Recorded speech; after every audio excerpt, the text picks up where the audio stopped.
نحمدو و نصلی علی رسول الکریم اما بعد فاعوذ باللہ من الشیطان الرجیم بسم اللہ الرحمن الرحیم لن ینال اللہ لحومها ولا دماؤها ولکن ینالہ التقوی منکم کذالک سخرها لکم لتکبروا اللہ علی ما ہداکم وبشر المحسنین آمنت باللہ صدق اللہ العظیم وبلغنا رسولہ النبی الکریم ما کان محمد ابا احد من رجالکم ولکن رسول اللہ وخاتم النبیین وکان اللہ بکل شیء علیما ان اللہ وملائکتہ یصلون علی النبی یا ایھا الذین آمنوا صلوا علیہ وسلموا تسلیما اللہم صلی علی سیدنا و مولانا محمد وعلی آل سیدنا و مولانا محمد واصحاب سیدنا و مولانا محمد وبارک وسلم وصلی علیہ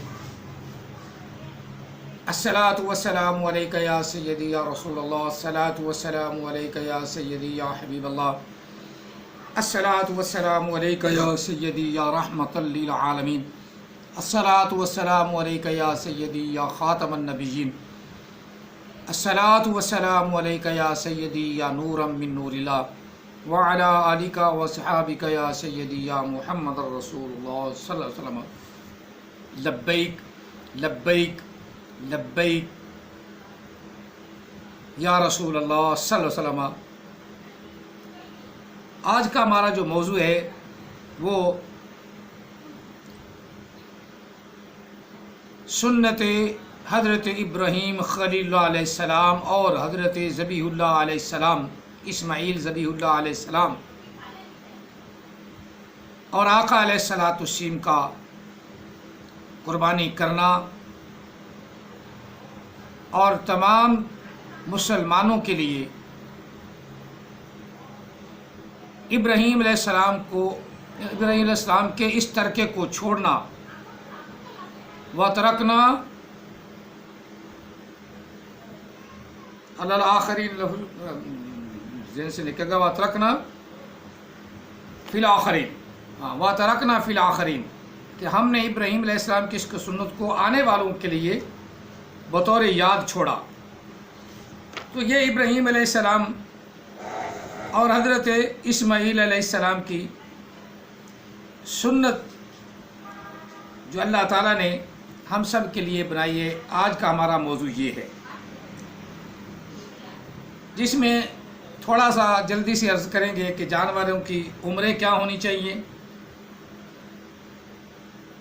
اور جانوروں کا ذبح، جس طرح ذبح عظیم لفظ ہے، کوئی ذبح کہہ رہا تھا، ذبح ہم علماء کرام میں کوئی ذبح کرنا لفظ ذبح ہے، ذبح عظیم، ذبح کرنا تو ذبح بولنا ذرا عام آدمی کے لیے مشکل ہے، تو وہ ہم ذبح کہہ دیتے ہیں، یہ تقریباً ذبح کے قریب ملتی جلتی یہ ایک بات ہے۔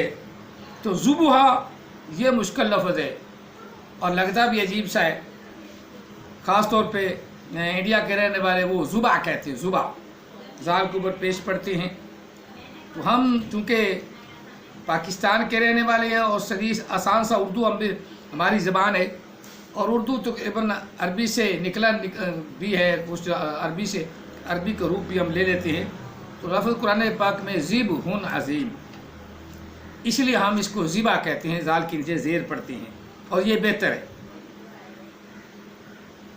ذبح کیسے کرتے ہیں، اس کے کرنے کا طریقہ کیا ہے، وہ تھوڑا سا عرض کریں گے۔ دعا ہے اللہ تعالی ہم سب کو قرآن پاک سمجھنے اور اس پر عمل پیرا ہونے کی توفیق عطا فرمائے۔ یہ سورت حج سے میں نے ایک آیہ مقدسہ تلاوت کی ہے،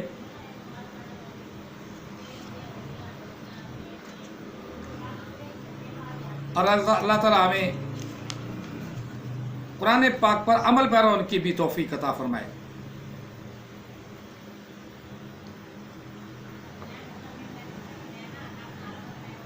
پہلے ہم اس آیا مقدسہ کا مختصر سا ترجمہ کر لیں۔ اللہ کے نام سے شروع جو بڑا مہربان نہایت رحم والا ہے۔ لن ینال اللہ،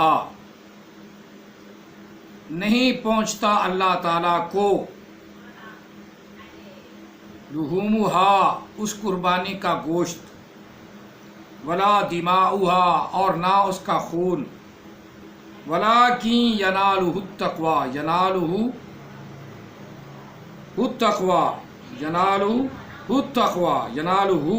اور لیکن پہنچتا ہے اس کا، یعنی کرنے والے کا مراد آ گیا، تقوی اس کی پرہیزگی، منکم، جو بھی تم میں سے قربانی کرے، جو بھی تم میں سے جانور ذبح کرے، اس کا تقوی اللہ تعالیٰ کو پہنچتا ہے۔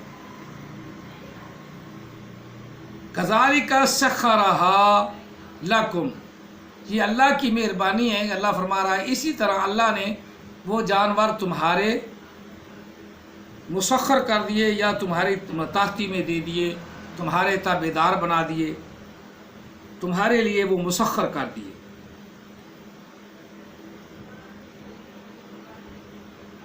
لِتُکَبِّرُوا اللَّهَ، اور جب تم انہیں ذبح کرو تو اللہ کی بڑائی بیان کرو، اللہ کا نام لو۔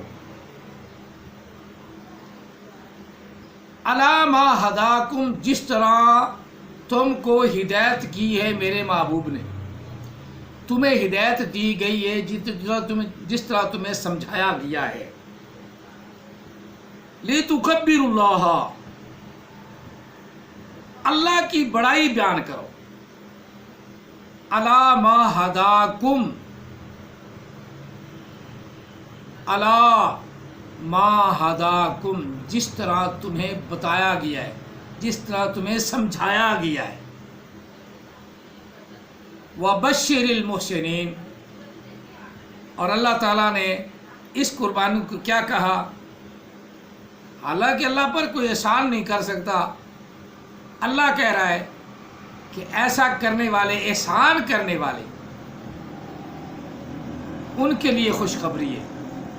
اب یہ احسان اللہ کی ذات پر ہے، حالانکہ اللہ تعالیٰ کی ذات پر کوئی احسان نہیں کر سکتا، لیکن اللہ خود اپنے ذمے لے رہا ہے، اپنے ذمہ لے رہا ہے کہ میں احسان کرنے والوں کا احسان ضائع نہیں فرماتا، ان کے لیے خوشخبری ہے۔ جس طرح اللہ تعالیٰ کہتا ہے کہ مجھے قرض دو، اسی طرح قربانی بھی ہے کہ اللہ پر احسان کرو، اللہ کی بارگاہ میں قربانی دو، اور میرے پیارے خلیل اللہ علیہ السلام کی یاد کو تازہ رکھو، اسماعیل ذبیح اللہ علیہ السلام کے صبر کو یاد رکھو۔ اب یہ بات تو آپ کو میں نے آسان ترجمے میں بتا دی کہ یہ اللہ تعالیٰ کی ذات کی رضا کی خاطر قربانی ہے۔ نہ اللہ تعالیٰ ہمارا گوشت کھاتا ہے، نہ کوئی اللہ کو ہمارے خون کی ضرورت ہے، وہ بھی ہم نے خود کھانا، خون ہم نے ضائع کر دینا۔ وہ اللہ تعالیٰ نے فرمایا انما حرم علیکم المیتۃ والدم، بے شک مردہ اور خون تم پر حرام ہے۔ وہ آپ پیچھے آیا مقدسہ جانتے ہیں، لہٰذا زیادہ لمبی چوڑی تشریح نہیں کہ یہ اللہ ہی کے لیے عمل ہے، یہ قربانی کیا ہے؟ اللہ ہی کے لیے عمل ہے بلا تاخیر۔ اب ہم عمر کی بات کر لیتے ہیں کہ بکری کی عمر نبی علیہ السلام کی حدیث کے مطابق سنہ کا ذکر ہے، 2 دانت نکلے ہوں، اور وہ 2 دانت جب بکری سال سے اوپر گزرتی ہے تو تب توڑ دیتی ہے، پھر جب وہ 16-17 مہینے کی ہوتی ہے، 18 مہینے کی ہوتی ہے، دانت نکال لیتی ہے، بس سنہ 2 دانتوں والی۔ اور ایک روایت میں 1 سال والی، تو سال سے کم نہ ہو بکری، یا بکری کا بچہ بکرا سال سے کم نہ ہو۔ دانت دیکھ لو، 2 دانت نکلے ہوئے سامنے والے بڑے، تو بس بلا جھجک بلا تاخیر آپ اسے ذبح قربانی والے دن کر لیں، جائز ہے، اس میں کوئی ہچکچاہٹ نہیں۔ 2 دانت ٹوٹے ہوئے ہیں، اگر وہ آپ کے گھر کا ہے بکرا یا بکری، گھر کا ہے،